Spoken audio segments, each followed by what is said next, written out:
If you ever looked at AVD's Remote App feature and thought, I wish Windows 365 could do that. Well, somebody at Microsoft was definitely listening. And instead of giving a full desktop to all of your users, what if they could just share desktops, or even better, publish the apps that they need, like Word or a line of business app or your accounting software? There would be less to manage and everything would be more secure. So I'm going to show you everything that you need to know about Windows 365's cloud apps. Here in the admin portal, this is where you would buy the licenses for Windows 365. And I've got a normal Cloud PC license here. You can just go to Purchase Services on the left, look for All Products, and then search for Windows 365 Frontline. And if you can't find them, then search for Windows 365 Flex, because they're kind of going through a rebranding right now. Then you just pick your resources and complete the purchase. Now, where your full desktop PCs are always on, they're usually idle for most of the day, which is of course a lot of waste. But these Flex licenses borrow from the AVD pooled model, so that way you can get more use out of each cloud PC. But unlike a full desktop, you can't assign the licenses to the users here because they're shared. To do that, you need to go over to the Intune portal, then to Devices, and to the new section here to manage Windows 365 and provision cloud PCs. Create a new policy, give it a name and a description, and a shared cloud PC could still be a full desktop if you wanted it to. You would just pick the Frontline license, and then you have another option. You could have one person on that cloud PC, which is dedicated, or multiple people like AVD pooled with shared. But if you select the access only apps, that'll force everything here into Frontline shared.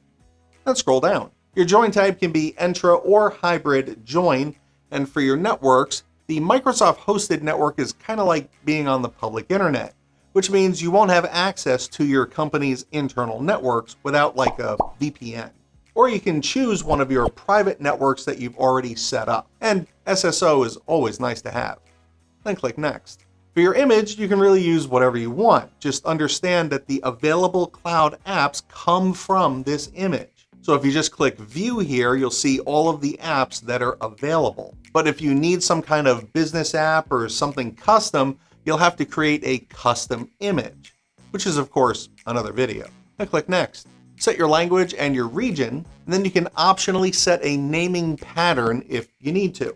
Now, another way that you can add apps into your cloud PCs without doing a custom image is by using Windows Autopilot. So if you've got a prep policy, you can select it here, which means of course you would have to have created that first. And down at the bottom, then we have the User Experience Sync. Now this is sort of like FSLogic's user profiles in AVD, and it will hold all of the user-specific data in whatever storage size you select. And that's important because if you have multiple shared cloud PCs, a user might log onto PC 1 today and PC 5 tomorrow, and they'll be missing whatever their data is to do their jobs. And of course, if you don't need any of that, just skip it. And then you can add some scope tags if you use them. And by the way, if you ever use these things, please comment below and tell me what you use them for.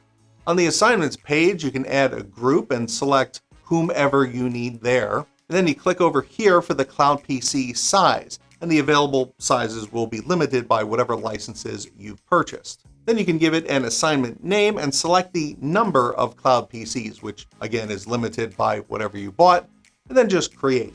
Now you can go over to all cloud apps and you can see everything starting to provision. Then click here on cloud apps. You can see the properties for this cloud PC, and as well as the storage that you've got set up, as well as the cloud app devices. And in a few minutes, it looks like we're ready. Now back in the cloud apps, everything has been discovered from the image. So you can check off what you want and then click Publish at the top, and then Publish here to verify. And then you can open the Windows app to start testing. Go to the apps on the left, click one of them, and then sign in. And now this is a normal Windows login under the covers, but you're only shown the app window. So you can do anything in this app that you could in a full desktop.